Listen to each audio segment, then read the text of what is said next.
again. Now you see Davison taking quite a bit more curb, bouncing in out of the chicane, and that can unnerve the car and also heat up the tyres a bit too much. The pitch signals go out. And oh! Flying Ow! off. That's car 11, Michael Harfield.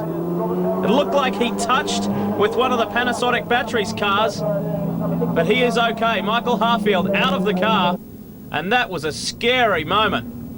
Yeah, we saw him just climb out, shake his head, and I'm sure he's full of emotion. But meanwhile, there's a lot of emotion in this race still with this huge battle going on. We got another one off. Alan van der Merwe spins and comes to a rather sudden halt. Whether he'll be able to get out of that area there and rejoin the race. Meanwhile, this battle continues, and Courtney nudges on the inside, being forceful into this magnificent passing area, back into the club chicane. And Courtney now, how many times are these guys going to swap the lead? And still the nose nudges the gearbox. Davison almost pushing Courtney along now and trying to find another passing place here at Thruxton. Like most Formula Ford competitors, these guys are ex-karters and very, very successful in karting. Now have a look at where they are. They're running at the front of the toughest Formula Ford field in the world. This is an amazing category, of course. The great Ayrton Senna came from here. Nigel Mansell, Eddie Irvine. Who Lee was doing this just 2 years ago? Jenson Button. And that has certainly spurred these young guys. Oh, look at Courtney sideways, and Davidson is right with him. Jenson Button has certainly given these young guys extra motivation. They can see that you may be able to shortcut it to Formula One, and that's where their aspirations lie. They want to go right to the top in single-seater racing. We are very close to the finish of this fourth round. James Courtney is looking down the barrel of his fourth successive win in the 2000 season. Didn't do it last year, and has had a flood of wins so far. These are the top two teams, you would say, in this category. The Duckham's Van Diemen team, the Hayward Racing, Magal operation. Look at this battle further back. This is Gary Catt and Marino Franchitti. It's the other way around though. Franchitti leads the way, and there is car 25. That's Robert Bell having a strong run. Whoa, we have lost someone there. Spinning onto the infield. Whether that was car 34, it could have been Alex Capadia trying to come back on. Now this battle continues with the two Aztec International cars. And contact! Catt has hit Franchitti. Teammates collide, and Gary Catt continues. Absolute mayhem out there, but still we've got these two at the front. And we are on the very last lap here at Thruxton. This is it. Absolute maximum pressure on Courtney. And what has Davidson got? Anthony Davidson needs to come up with something. Oh, and our top two have gone. A back marker took them off. Our top two have gone. Courtney and Davidson have run off the circuit. This is unbelievable. Mark Taylor has inherited the race lead. Robert Bell's second and Peter Gray is third.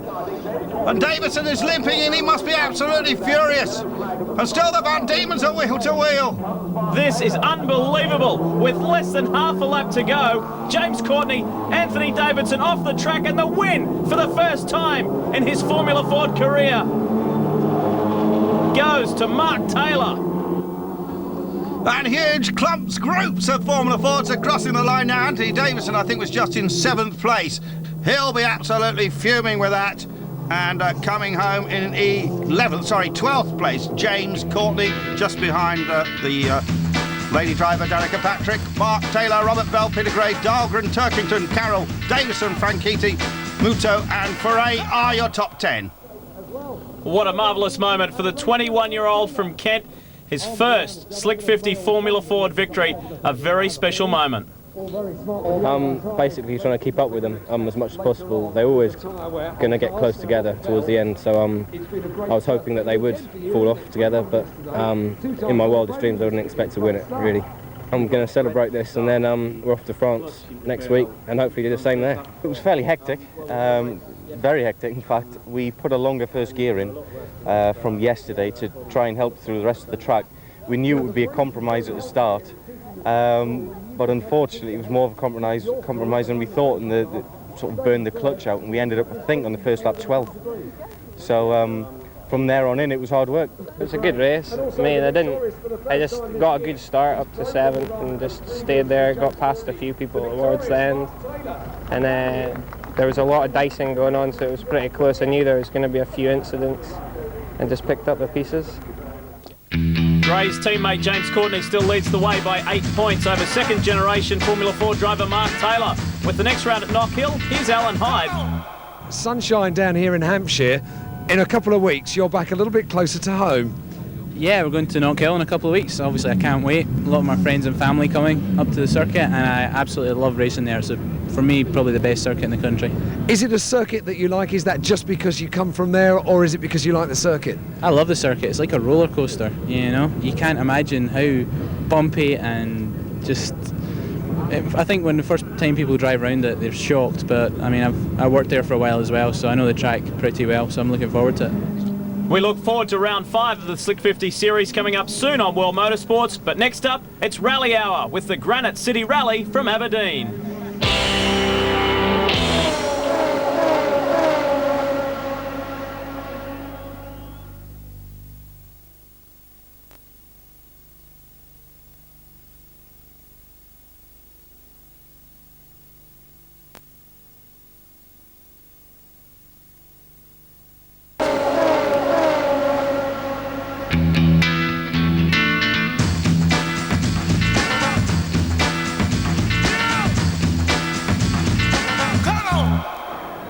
Britain's premier single-seater series enjoys a lot of support, and earlier on today I spoke to series sponsor John McNay. John, you're the motorsport coordinator for Slick 50. Why getting involved with the Formula Ford Zetec Championship? Right, well, it's not actually our first year. We're not new to this. It's now going to be the 5th year that we've sponsored the Formula Ford Championship with Slick 50. Having said that, for this year we've actually expanded it now to have our sponsorship with the Zetec Fiestas and indeed with the Mondeos, albeit in a small way. What does the business and the brand name get out of that association?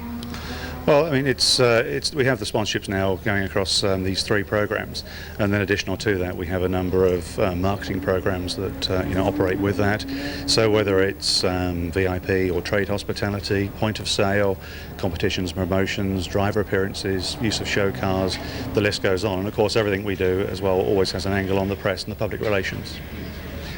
Are the products utilised within the race cars? Yes, I believe they are. Yes, certainly in the Zetec Fiestas, I can say that they're all Slick 50 protected. And what advantages does that bring to a racing engine? Well, the Slick 50 product, it's quite an advanced engine treatment. Once it's applied to the engine, then it remains in the sump. Even if you change the oil, it's adhered then to the moving parts and just reduces the friction and internal loading, therefore gives you a faster engine. And what sort of response do you get from the drivers in terms of getting them involved with the programs that you've just described? Well, I'd say wherever we can, exhibitions or at conferences and that sort of thing, we get drivers along to do, appearances. It's always good for for the folks that come along, and again, use of show cars as well. Again, at exhibitions typically, it just demonstrates again what we're doing within the sport. You mentioned also there about running competitions over the years that the series has been, or the association has been in place. Mm-hmm. What sort of response do you get from people who have entered those competitions, have been winners and have come along to the race meetings? How do they enjoy their time? Well, that's the joy. That's the fun part of the sport. Really, is seeing all of the, especially the newcomers who've not perhaps been behind the scenes with us and seen what goes on in the garage, only watched it on TV. The competitions we do, it's far-ranging. Just the other day I had a call from Australia. We'd had a winner, I think it was a team shirt or something, and actually phoned me from the other side of the world just to say thank you, and that's wonderful when that happens. Well, while spectators followed the series from all corners of the globe, local drivers compete at this highest level too, including Alex Kapadia, who I spoke to earlier. How difficult a transition is it to make from that well-known starter formula into this level of competition at national level? Well, the level of competition in this is second to none, I believe. There's so many ex-Formula Ford champions and ex-karting world champions. I found it very tough at the start of the season. We've really started now, I believe, to make some progress. We've got, I'm driving better. I wasn't driving hard enough at the start of the season. Driving it a bit like a Formula First, where you've got to drive it sort of gently and be nice to the car, whereas in these things you've really got to throw them around in order to get a good time. What did you do and how did the team help you to overcome that transition where you weren't perhaps pushing hard enough? Did you get some advice or some coaching? Yeah, we got some coaching from an ex-Formula Ford driver. That's helped us a lot. We've made some slight subtle changes to the car. It was never far off, but it's really helped me in terms of my driving. I'm now driving better, braking at all the correct points, just carrying enough speed through the corners, which I wasn't doing at the start. At the start I was thinking slow in, fast out, but I was going too slow in and not fast enough out. So I think I've made some real progress now. I've just got to go and prove it to people. What do you hope for the remainder of the season? I'd like to get some good top 10 finishes in the next couple of races, and then progress from there. But it is very tough, and you know there's no big leaps in this game really. So I've just got to see if I can see where I can finish really. I'm sure in the back of your mind you have a sort of a blueprint of where you want to go ultimately in motorsport. How do you see the next two levels? Do you see more Formula Ford, or do you see other things on the horizon? I haven't quite decided yet. See how the rest of the season goes. But Formula 4 is definitely an option for next year, or possibly Formula Renault as well. That's a good sort of lead up to Formula 3. And obviously I'd like to do Formula 3, and then from there it really depends who you're with and what happens. One of the key men to be with maybe is Hayward Racing's Jim Warren, and we asked him about climbing the ladder. Jim, what's it like not only running a team but nurturing young driver talent in the Formula 4 Championship? Sometimes very difficult, sometimes very enjoyable. You know, it's I enjoy it because of the challenge, you know, and seeing the different type of kids come through, and the excitement of seeing them perform at this level, and the competition, how close it is. I think that's the overall thing I enjoy. What do you look for in a young driver? I mean, Jenson Button is the most famous, I'm sure, over recent times anyway, but what are you looking for in a young driver? Usually determination, you know, the determination to succeed. If they have not tunnel vision, but something like this, something they can concentrate and get to a point without any fuss and bother. I think that's what you look for. Like Jens does things in a sort of laid-back fashion, but he's not missing anything at any time. You know, so you think sometimes he's not collecting it all, but it's all there. So that's what you look for, that sort of determination and concentration. It's interesting you mentioned that, because a lot of people might think of sportsmen as being quite aggressive in a way. Has that been your experience with drivers who've done well for you? Not really. I think that controlled aggression's fine, but I don't think that there's that much aggression in motor racing. I think it's more of a balancing act rather than aggression. I think the ones who have good balance succeed. And in terms of how they apply their skills and their abilities, can you spot when they first get in a Formula 4 car, if they've been in karting, for example, like Jenson, can you spot quite quickly whether they've got the talent and ability to go all the way to Formula 1? No, I don't think you can spot it immediately. It's something that you have to build on. We do a lot of testing during the off-season. We'll do 30 tests sometimes before we race. So I have a long time to see what they're going to be like in a car. Usually if they've done a lot of karting, the experience helps greatly, but we do a lot of testing, so we see the thing come along as we go on.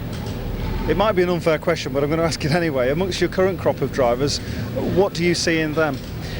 With Davidson, I see probably one of the fastest people I've ever worked with. We've led, 4 races out of the 5. We just need that bit of luck, but he's mega quick. I mean, this kid's lightning. He's very fast. We just need a bit of luck. When you say fast, what are the ingredients that he brings that gives him that speed? He just has a natural skill. He's like he fights all the way. He never stops. You know, he wants to be up there so much. I think that's the thing he's got. Just turning back to Jenson. A lot of talk about him currently, obviously, in terms of the Williams drive and whether Montoya's going to come in. How do you see that situation? I hope Frank Williams has got the foresight to leave Jenson where he is, because Jenson will only get better. And having worked with him for the period of time I have, Frank should really give him the chance, because I think he's got a world champion on his hands and he should leave him there. Give him a chance.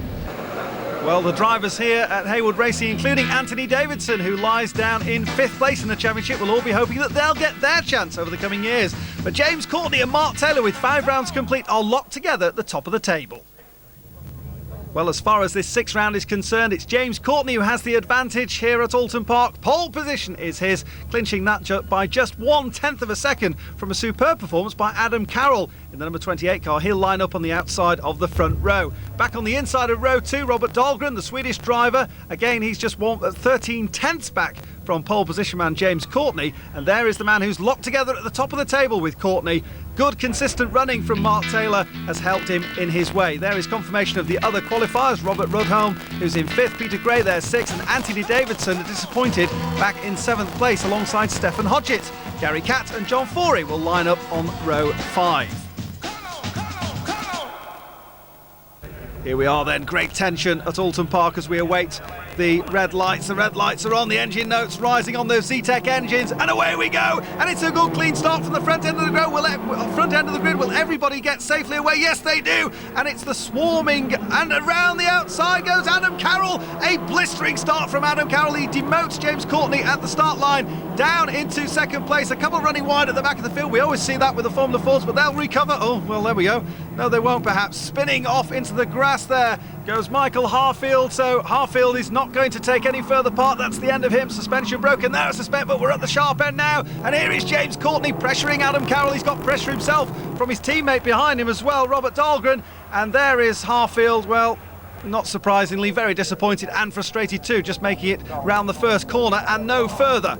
Down into Knickerbrook they come then. Adam Carroll holding position at the front end of the grid. James Courtney harassing him still. They run wide coming out of Knickerbrook there, and then they'll glide across the right side of the track, and there goes Courtney. Well, he carried a huge amount of speed through there. Brilliant stuff by Courtney. He's also side by side for 2nd place, and Adam Carroll, and they run wide, they touch wheels, and Carroll spins, and so too spinning there is Robert Dahlgren. That'll be the end of those two. You can see the damage to the left rear suspension there of Adam Carroll's car, and here's Anthony Davidson pressurising up the inside. Qualified 7th, he picks up a position there, and there is in 29, well, that's the car of Stefan Hodgetts, so streaming across the line as you would expect in Formula Ford. No shortage of action whatsoever on the opening lap, and a big lock up there. That shows you how hard Anthony Davidson's trying. He'll run wide through Old Hall, but he gathers it all back together. And so James Courtney leads again. Adam Carroll and Robert Dahlgren perhaps a little bit hot-headed on that opening lap, and side by side there is no respite if you're too ambitious, as Peter Gray slots through as well and picks up a position. So Gray running well as well. And Stefan Hodgetts locks up again. They are just trying so hard. It is desperation stakes sometimes, even in these opening laps where you can make up so many places, but they'll rise up over Hilltop. James Courtney leads there in 2nd place. In fact, 2nd and 3rd respectively, the two Hayward Racing cars, Robert Rudholm in the Miguel chassis, and there in 29 further back in 4th place, Stefan Hodgetts. So Hodgetts holding on to that 4th place despite locking up there into the hairpin. But the two Hayward Racing cars, 2nd and 3rd respectively, and I'll tell you what, there are no team orders here. Anthony Davidson in 3rd, swarming back and forth. He's nearly up the gearbox, and here goes Davidson up the inside. Well, we heard Jim Warren say earlier on that this man is very quick indeed, and Davidson goes through to 2nd, so thereby demoting his teammate Robin Rudholm, the other Swedish driver out there. Remember, we said that Formula Ford attracting at this highest level drivers from all over the world, and there are 8 Formula 1 drivers, current Formula 1 drivers, who have graduated from Formula Ford, so it shows you just how vital a step it is in the whole scheme of things, and that's a vital moment. Oh, and good avoidance going on. The spinner there in 17 is Marino Franchitti, younger brother to Dario Franchitti, of course, in Champ Cars in America, and certainly after that earlier incident in this year's championship, bouncing back. But there is Marino, he'll bounce back too, although he's going to be way down the field now, so it's a tall order. Here's a replay of the incident involving Adam Carroll, and there in 6th, Robert Dahlgren. So Dahlgren and Carroll, well, you put that one down, I think, to a racing incident. Neither of them were giving way, and talking about not giving away, here down the inside goes Stefan Hodgetts, and it does make you catch your breath, doesn't it, when those single-seater wheels just hanging out from each corner of the car just nearly entangled. Oh, and Stefan Hodgetts not happy there. He's pointing and gesticulating from the cockpit, but he's through into 3rd place nevertheless. So clearly Hodgetts not happy about something there, but he's up into 3rd place. That's a podium spot if he can hang on to it during the remaining laps. 17-lap race here at Alton Park it will be. Now, at the head of the field, James Courtney, the Australian driver, holding off the attentions of Anthony Davidson. It's about 4 or 5 car lengths back to 3rd place Hodgetts. Young Hodgetts certainly having a good run here. Across the line they go, complete another lap. James Courtney, you can see, taking a different line to Davidson. Davidson able to take a more traditional line across the start-finish area here at Alton, and certainly Davidson looked to claw in another 10th there, I think. Courtney has to be the more defensive driver. by dint of him being out front, but Davidson will try every ounce of racing craft that he has to try and take a place, and talk about taking places side by side for fourth they are as we watch Courtney and Davidson come into the braking area, lock up again, and it's a change there. Mark Taylor's gone through, so Taylor up to fourth place. Now Taylor's on the charge, remember he needs to certainly reel in James Courtney. The two of them were locked together on 57 points when we arrived here at Alton Park, although Courtney has been, by view of his stronger finishes, the class of the field. By comparison, Mark Taylor has been certainly one of the most, if not the most consistent of the drivers in this Slick 50 Formula Ford Zetec Championship. Up the hill they come, Courtney towards us. He's opened up a bit of a gap there, hasn't he, on Davidson? I wonder if Davidson's just dropped back to try and catch his breath and just think, well, let's just hang on here and see if we can muster our resources and our attack over the next few laps, perhaps lulling Courtney into a false sense of security, and certainly he closes up there under braking. But James Courtney, a real find, the young Australian driver, started his career like most of these young protagonists to Formula One crowns. Ultimately, that's where most of them hope to go. Started his racing career in 1990 at the tender age of just 10. Was 2 times a winner of the Formula Australia, the Junior Karting Championship in Australia, and has won championships pretty much every year since. Well, now he's in the Slick 50 Formula Ford Zetec Championship. He finished 6th last year with 3 wins. And here's a challenge now again for 3rd place, and Taylor continues to be on the march. The English driver then up into 3rd. So Stefan Hodgetts is demoted. Good classical overtaking manoeuvre. Again, there's waving and carrying on going on there. Clearly, some of these drivers not happy with the antics of some of their fellow competitors, but Stefan Hodgetts now down to 4th place. Courtney continues to lead. We've got a nose cone lost there. Although hanging up and challenges. Oh, further back, that's going to be disappointment for Alex Kapadia, who's had the spin. Oh, and he spins again. Oh dear, oh dear, oh dear. Well, hands in the air and very unhappy with that. That's Carl Lennon, the Irish driver who, well, there's nothing you can do about it, Carl. It's happened now, unfortunately. I can understand the frustration though, but no frustration at the sharp end, and particularly so for Mark Taylor, the Wimbledon-based driver, coming up towards the right-hander at Lodge, and he goes into 2nd place. So Davidson, well, was he caught napping there, I wonder? Well, there's no shortage of incident and accidents, you have to say. Fortunately, everybody's managed to sort themselves out. Carl Lennon perhaps will calm down and spin it round to rejoin. Let's have a look. Has he got a wheel on each corner, I should say? Yes, he has. But he's waving away there at Alex Kapadia. So Kapadia just having a fairly innocuous spin there, and that car is going to go no further. Very much a case of 3 wheels on his wagon. Alex will be back, I'm sure, though, to fight another day. He finished last season as the Formula First champion, you may remember, made the step to Slick 50 Formula Ford, and he's certainly finding it a very steep learning curve indeed. Now, Mark Taylor did a lot of his learning last year. He finished 8th in the championship, had 2 second places to his credit. At the moment, he's involved in a titanic battle with Anthony Davidson. Davidson there, 3rd placed, and Davidson takes the wider line. He'll hope that that will give him more momentum as they come out of the corner. It's not to be, though. Just wonder if Davidson might have used too much of the rubber there earlier on. And further back behind, oh, there's dramas here. Well avoided, everybody. That's a big drama indeed for Hideki Muto, the Japanese driver. And talking about drivers and being not happy, there into the pit lane, we could see a retiring Carl Lennon after his tangling with Alex Kapadia. We're back with this fascinating scrap for 2nd and 3rd. 2nd place held at the moment by Mark Taylor.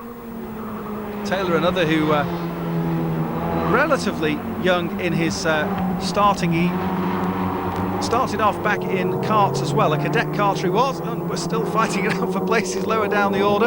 Slotting through there looked to be Robbie Coleman, another of the Irish contingent. Oh, and you can just see how hard Mark Taylor is trying. I was talking about him being a cadet karter. He was finished 3rd in the British Cadet Championship behind Daniel Weldon and Matthew Davis, 2 other names that might be familiar to you in single-seaters, but at the moment he's got his hands full with Anthony Davidson. Well, we heard praise indeed earlier on from Jim Warren as we just watch the number 4 car of Johan Fore, the South African driver, retiring. Here's that 2nd place battle I was talking about. Davidson, or just about to, but the youngster from Hemel Hempstead, just 21 years of age he is. And Anthony Davidson. He's trying very hard there to snatch that second place away from Mark Taylor, but it's not to be. Davidson, another who started in the what has now become the traditional route of karting back in 1990 when he was just 11 years of age. So many years of racing experience under his belt. He did selected Kent County and Slick 50 Challenge Formula races last year, was the Winter Formula Ford ZTEC Championship winner, of course, in 1999. Still yet to score a victory, but that can't be that far away, surely, for Anthony Davidson. On a retirement there for Danica Patrick, the USA driver, the American driver, the only lady in the series this year, and so that's a retirement for Danica. But meantime, while the second and third place men, respectively Taylor and Davidson, squabble it out, there is our race leader James Courtney, and further back they're fighting over position. Well, a spinner, oh dear, oh dear, oh dear. Well, that seems to be catching so many of them out, doesn't it? That was another spin for Robbie Coleman, so it's not been the happiest times of Coleman, but it's certainly a very happy time here for James Courtney. Is he on his way to yet another victory? That certainly looks to be the case. He's got to negotiate large corner. A cracking drive this has been from the young Australian, and he really is racking up the wins with great aplomb. The checkered flag is in hand, and he takes that with great style. So Courtney takes it. This has been a great scrap though between Mark Taylor, who'll come home second behind that man there, James Courtney. Anthony Davidson will climb onto the podium yet again and will be third. And meantime, here's a replay of Alex Capardia getting into real tangle with Carl Lennon, who wasn't too happy, you might remember. Well, let's take a look then at the confirmation of the final result. It's the fourth win for James Courtney over Mark Taylor and Anthony Davidson. They will climb on the podium though. Stefan Hodgetts takes fourth place ahead of Robin Rudholm, and Peter Gray is in sixth. As far as the championship is concerned, with 6 rounds completed, James Courtney has the advantage again over Taylor, but it's just 3 points. Well, let's hear now from the race winner, James Courtney. Yeah, I didn't get the best of starts, but once I managed to get past Adam, I think he made a mistake coming out of Nickelbrook. I just drove within myself, tried not to make any mistakes, which I didn't, so then I got a good gap and the guys behind were fighting, so the gap got bigger. How's your season been going for you so far? It's been really good. I won the first 3 races of the year. I had an unlucky accident at Thruxton with a back marker when I was leading. Knock Hill, struggled a little, I was 4th. We've still got points, which is good.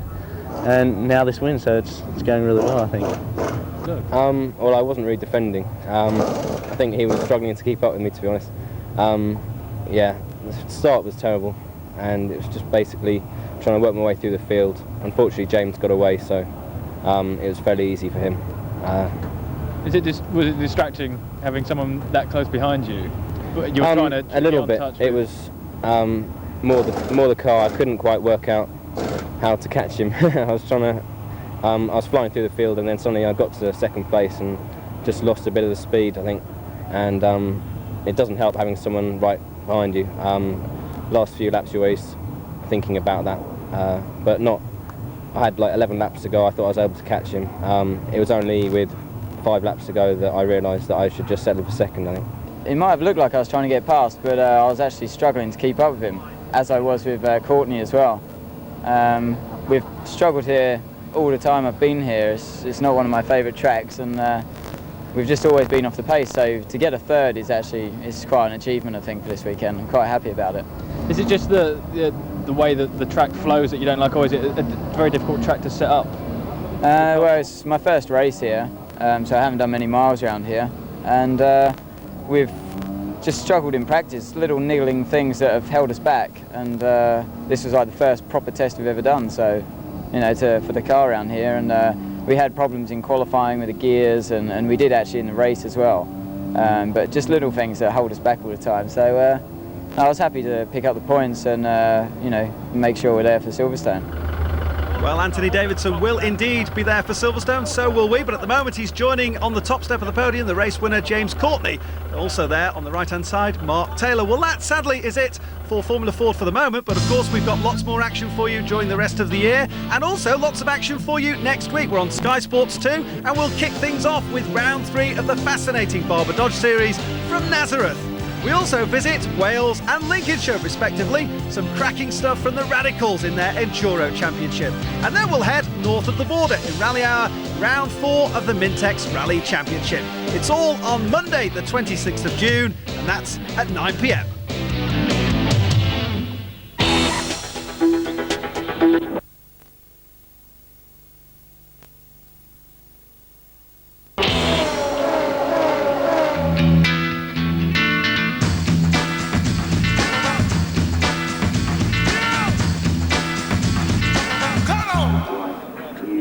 Welcome back to World Motorsports. Well, it's time now for one of the most exciting categories in the world of motorsport, and that is the Slick 50 Formula Ford Zetec Championship. And we are getting ready for rounds 7 and 8 on the Silverstone International Circuit. As they head out for qualifying, this guy's season has turned around, and that is the Swede Robert Dahlgren, teammate to championship leader James Courtney, and he was very, very fast in qualifying. In fact, he was setting the pace for the others to chase, including his teammate, James Courtney. And this guy too is coming good as the season progresses. One of the championship favourites, but it hasn't been going his way. That's Anthony Davidson. The officials here checking Marius Erlandsen's car. Just checking the ride height. Tell your team. And they tell him that he's running just a little low, so some clearance problems there. Tell your team were the instructions. James Courtney is putting on a fresh set of tyres. It's a double header this weekend, so they are allowed the 2 sets. If you can go quicker, go quicker. If you can't. Instructions there for Robert Dahlgren. And the Duckham's racing with Van Diemen team. If you can go faster, but if you can't, don't worry. James Courtney, he's certainly going faster. And the championship leader, who has had a string of pole positions, in fact 4 before now, came through to get pole position number 5.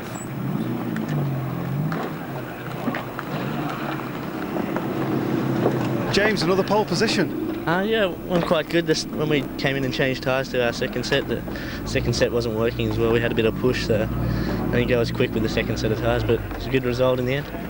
We saw everybody coming in to change their tyres. Why did you make that decision? Because with this race we have a double header, which means we have 2 races and allowed 2 sets of tyres, so you get 2 shots at pole. So. Will you get a choice of which set of tyres you'll use for the first race? Yeah, sure, and I think I'll probably take the first set. So these were pushing too much. Can you adjust the setup of the car in order to compensate for that tomorrow? Yeah, probably for the race tomorrow, which we'll use these tyres. We'll probably make a few little changes. We'll have to go and talk about it later on, but good result in the end anyway. Excellent result for you. And in terms of the pole position in Slick 50 Formula Ford, how important is that? Very, because the cars are so evenly matched. Everyone's pretty much doing the same lap time, so it's very important. If you start midfield, it's very hard to get your way back through, so being in the front makes my job a lot easier. So checking those qualifying results, James Courtney getting the edge over his teammate Robert Dahlgren. Anthony Davidson and championship contender Mark Taylor will share the second row. The 2 Megal drivers and Stefan Hodgetts from position 5. It's one of the good things about this category. The majority of the drivers get on and they become good buddies throughout the season. And this is Patrick Long, one of the American drivers. Championship hasn't been going exactly to plan for Patrick, but there's still quite a long way to go for the driver from the USA. It's a doubleheader this weekend at Silverstone. It's the second for the year. The first doubleheader was at Thruxton back in April. As they head off for their warm-up lap, can James Courtney add another victory to his already impressive season? But as we mentioned earlier, the guy starting left of screen is his teammate Robert Dahlgren. His season is beginning to turn around. And then again, you can't discount car number 1, Anthony Davidson in the Hayward Racing Megal. Courtney got the early jump from pole position. Dahlgren went backwards and Anthony Davidson moved up. These 2 guys have been at each other for most of the season. The 2 ex-Carters, James Courtney, Anthony Davidson. Davidson's made a few mistakes this season and knows that he must be more consistent. Further back in the field, car 21 in the Megal SJ00, that's Carl Lennon. But back up front, it was a familiar sight. Anthony Davidson challenging James Courtney. And it's good to see Robert Dahlgren up in the top 3 after struggling early on. But once Courtney gets his nose in front, he is very hard to beat. Alex Kapadia in car 34 had an anxious moment and ended up bogging himself down in the gravel trap.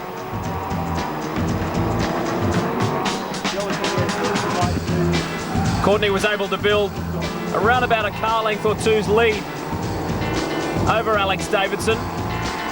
And then Mark Taylor in car 13, the double winner from this year, he started to come up.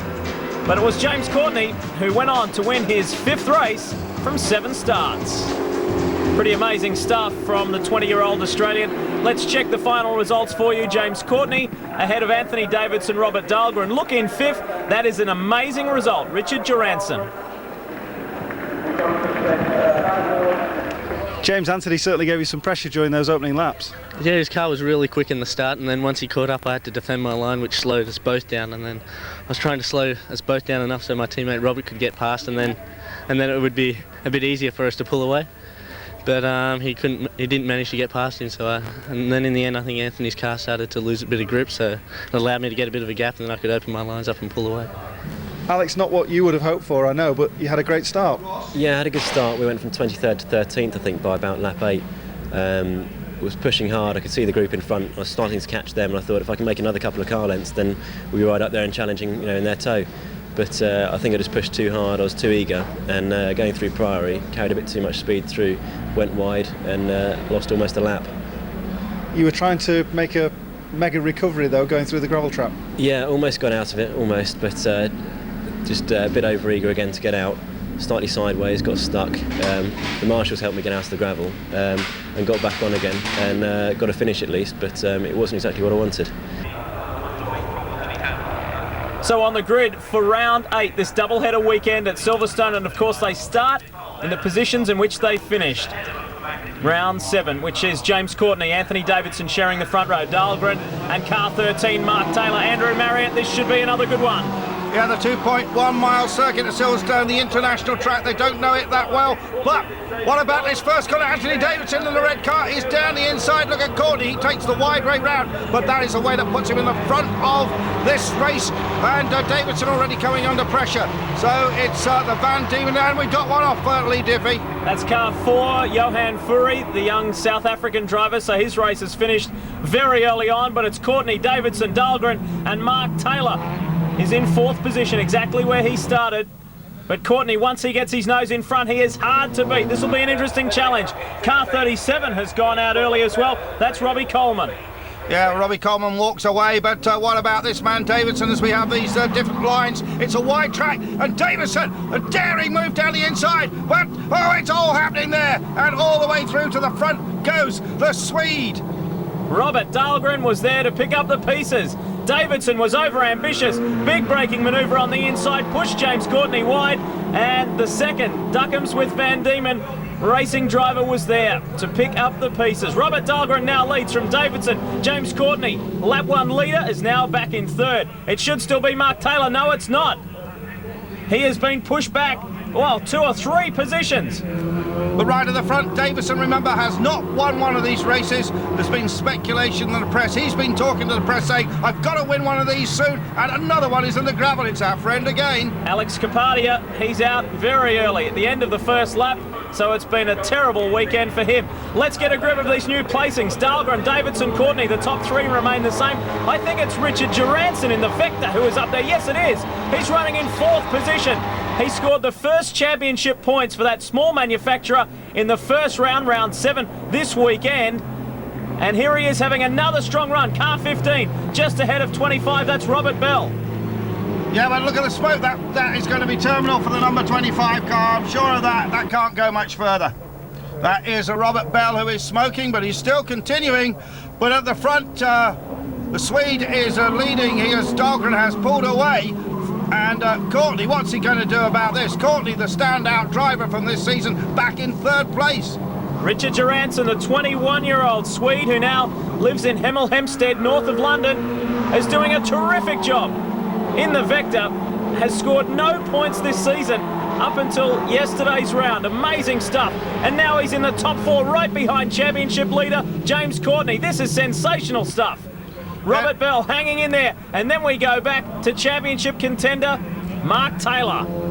Yeah, well, Mark Taylor, I suppose, is the surprise of this season. I don't think people reckoned he'd be a podium finisher, a man who could win races, but he certainly proved to be that. As they come through Woodcote again, 1, 2, 3, and the Begall in the Van Diemen sandwich there. Well, speaking of points and consistency, that is something that the top 2 guys in this championship have had.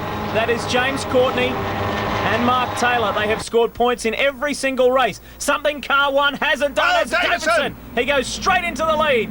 Anthony Davidson has yet to win a race in this year's Slick 50 Formula Ford Zetec Championship. Could this be the day? Well, I think it could be the day. Let's just see if Davidson can really get stuck in now and try and just eke away a little lead over the two Van Diemens right up his gearbox. Indeed, Dahlgren had a little think. Robert Bell was down the inside in the black car. Davidson goes wide, and Davidson's lost that lead. Dahlgren forces the issue. They've run out of road. Oh, contact now. Dahlgren spins. Great evasive action there from Johansson. They're going everywhere. Unbelievable. That's Mark Taylor. He's come through. He's been the big winner in that situation. From 5th or 6th up to 4th, he's got ahead of Richard Johansson. Well, I think the other winner has to be Davidson. His car, the front end, did leap up in that accident. I'm wondering if he's got broken wishbones or certainly bent wishbones. Maybe his steering's a bit deranged, so at the moment he seems okay, but he certainly did hit the car quite hard. The front end leapt up in the air, and of course currently he is now back in 2nd place. And look where our previous race leader is. There he is, right back in 6th or 7th position. James Courtney, he has maintained his 3rd, and now, believe it or not, Davidson is back in the lead. Incredible. He smashed into the side of Robert Dahlgren. Dahlgren did a full 360, continued, cars went everywhere. Robert Bell's now in 2nd position. Courtney chasing these two guys. Yeah, and Bell's car seems to have stopped smoking now. He's got smoke coming from the front tyres meanwhile. But I just wonder if that's... Oh, no, it hasn't stopped smoking. Something's still coming out of the breather pipe. I wonder if that engine's going to last. Anthony Davidson, Robert Bell, James Courtney, they're your top 3. Then we pick up, it looks like Mark Taylor. Yes, it is, in the Mygale. Look at this frantic stuff. Courtney tries an out-braking manoeuvre on the outside. Can't quite do it. So Bell maintains his 2nd position. Taylor is back in 4th, Johansson, then Robert Dahlgren. He will be fuming. He squeezed Davidson through that section of the circuit. Then there was contact. Fortunately, both drivers are still in the race. Well, it just proves yet again, Lee, that you get great racing without wings, and they certainly can slide these cars around. The braking distances are longer. That's what makes for this absolutely superb wheel-to-wheel racing here, and so competitive, this Formula Ford series. Car 21, Carl Lennon, we get back to it, Davidson, and look at this. This is the replay of the earlier incident. Watch this, he squeezes him up under the rumble strip, comes back, contact there, full 360, and he continues. Amazing stuff. Racing incident, nothing to do about that. Davidson really, in a way, started it all by just locking up under brakes and then sliding, but just one of those things, I reckon. Mark Taylor, car 13. Of course, the winner at the 2nd leg at Thruxton and then at Knock Hill in successive races. He has been the real sensation of this season. Now he puts a move on as Courtney goes on the inside of Robert Bell. Thank you very much. That Courtney's a cool cat, isn't he? He went past him and he even had time to take his hand off the wheel and wave. Thank you. That is amazing. James Courtney now begins the chase after Anthony Davidson. Again, this guy, car number 1, the Hayward Racing Mygale, is winless this season. In fact, none of the Hayward Racing cars have been victorious. It has been the Van Diemen car of James Courtney and then the Mackie Racing Mygale of Mark Taylor. The only 2 cars, the only 2 drivers who have been victorious in this Slick 50 Championship in 2000. I saw a couple of people in the crowd there waving Ferrari flags. I've no idea what that was about. The former British Formula A karting champion, Anthony Davidson, leads the way. Courtney has closed the gap. This is a good battle, and Bell's car is still smoking. Still smoking. I just wonder if it was topped up with too much oil there. And is Davidson going to come under a challenge now? Davidson right on the apex, absolutely inch perfect. Through the complex here where lines count so much, and then charging down towards car 38 there. That's the car of Danica Patrick. Meanwhile, it's side by side for the lead. Courtney tried that move before, it didn't work. It was the inside move on Robert Bell that was successful. Davidson holds line and position. These 2 guys have left the rest behind.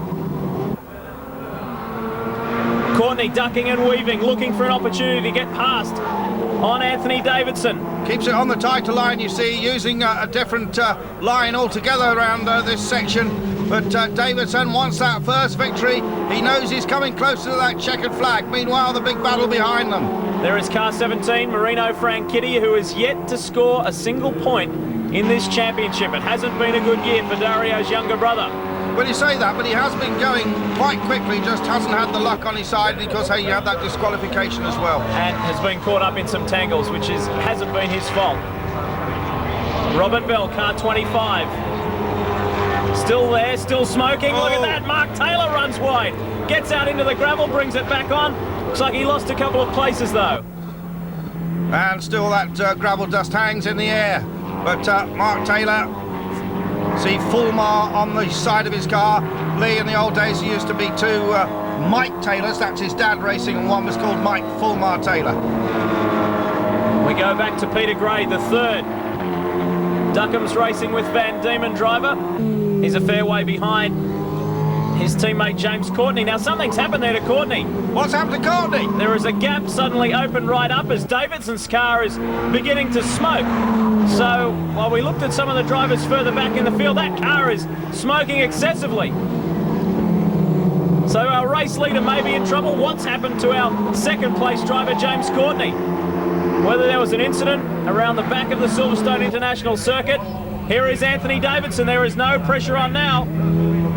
Well, presumably Davidson can see that smoke coming out of his engine in his mirrors. And the checkered flag is unfurled, and the checkered flag goes down. The first victory here. Anthony Davidson takes it. Unbelievable. That's the moment he's been waiting for. Well done to the 21-year-old from Hemel Hempstead. He gets there for the win. Courtney did get there for second, but certainly dropped off the pace, and whether that was as a result of smoke or oil being dropped from Davidson's car, we'll find out. Bell in for a good third ahead of Cat. The championship points, Courtney still well in control. I'm not actually sure at the moment. I don't know if it was gearbox oil or engine oil. I'm not sure. I think it's engine oil, but I think something broke underneath the car. You know, I saw the back left, the smoke was coming out of when I looked at the car after the race. I don't know what it was, but it helped, so it was great. Do you think it was caused? I mean, the first few laps to start the race were very hard. I mean, yeah, it was a hard race. Me and Dahlgren both wanted our first win of the season in Toka, and I was going for it. I was just going to win or nothing, and I won. So. What could you see during most of the race? Big puffs of smoke coming out the back of his car? Nothing, just smudge. I had 4 tear-offs and they came off in about half a lap, and then I just had to keep rubbing it. Made it good for a little bit, but all the oil was coming onto the track. I'm not sure if it was oil or water. I think it was a bit of both. And then I was just sliding everywhere. I couldn't really get any traction out of the corners or brake deep into the corners. Obviously, it's going to be the same for everybody else behind you. Yeah. And then as the race it was all right goes for on, Anthony because he had his wheels and it was kind of falling out underneath him. But for everyone else behind him, it was havoc. We got quite a good start, but we had problems as well. We had a lot of smoke coming out the back of the car for the first 5 laps, and that affected us in a straight line. So when the front 4 all tangled and I slipped around the outside when no one was looking, it was quite handy. But we were quite a bit down at the start and it wasn't going to last long. So heading to the next round of the championship at Croft, this guy, Anthony Davidson, is full of confidence. After the break, we've got the Fiestas. Come on, let's get people happy.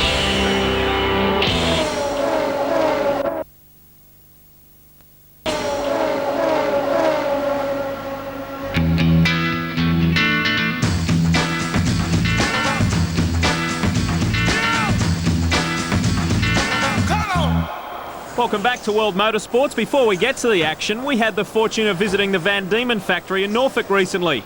Van Diemen, of course, dominate Formula Ford racing all around the world. And to give us an insight to this special manufacturer, I spoke to Derek Wild, a former mechanic for the late Jim Clark and Van Diemen production manager. Derek, Van Diemen really is one of the success stories in motorsport today and over the years. Why is that so? What distinguishes you guys from the rest? I think that you've got experienced people like Ralph Furman and Dave Baldwin who have been in the game for many years, and they work very hard to keep the company at the front. You've been with the company for a long time, almost since the beginning. Is it going as strong as ever today? Yes, indeed. Yes, indeed. They're still turning out 100-odd cars a year, and most of the formulas are very successful, and let's hope it'll continue.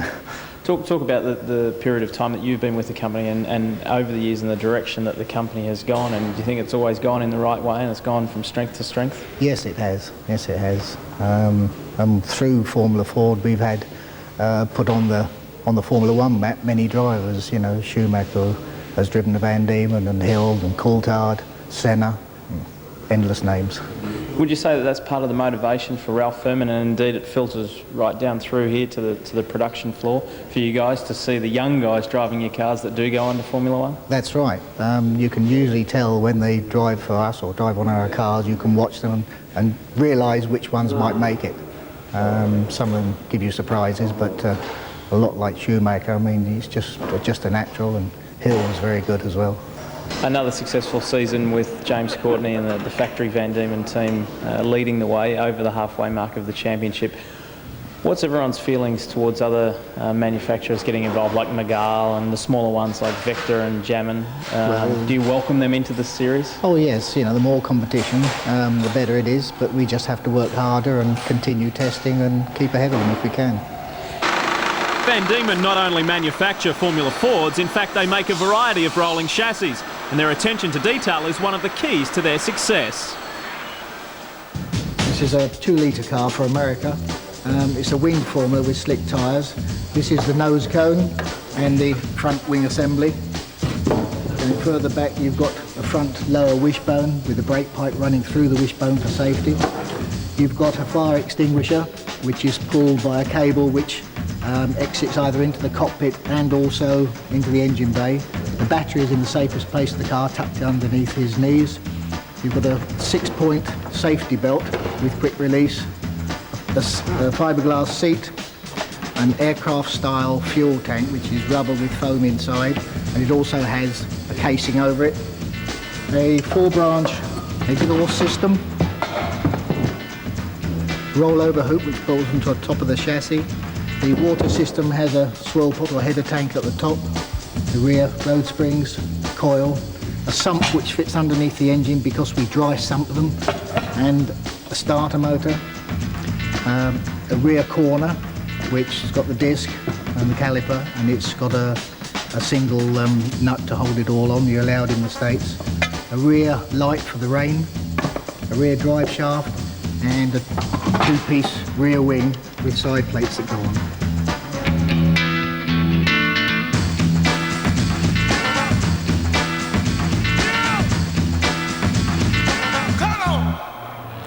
We come off the back of a brilliant double-header at Silverstone to this, round 9 of the Slick 50 Formula Ford Zetec Championship at Croft. And, well, the winners just keep on changing. From a series that began with the domination of James Courtney, we've now had 3 different race winners. Can this guy be 4? I'm talking about Robert Dahlgren.